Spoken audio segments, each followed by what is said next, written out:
Welcome! In front of me I have Garmin Forerunner 965 and I'm gonna show you how to unpair this watch from the Android phone. First thing we need to do is to open the Garmin Connect application on the phone that is paired with our watch.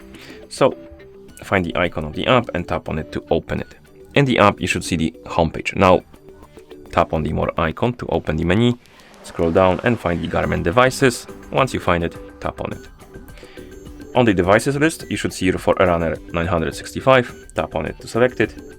And on this page, tap on the more options icon in the top right corner. And then tap on remove device, tap on remove. If you see this pop-up, tap on settings. It will direct you to the Bluetooth settings. And here, find the Forerunner 965. Next to it, there should be settings or info icon. Tap on it, tap on unpair or forget. And it will be removed from the list. Once it is, you can close the settings. And that's how you unpair this watch from the Android phone. Thank you for watching. If you found this video helpful, please consider subscribing to our channel and leaving a like on the video.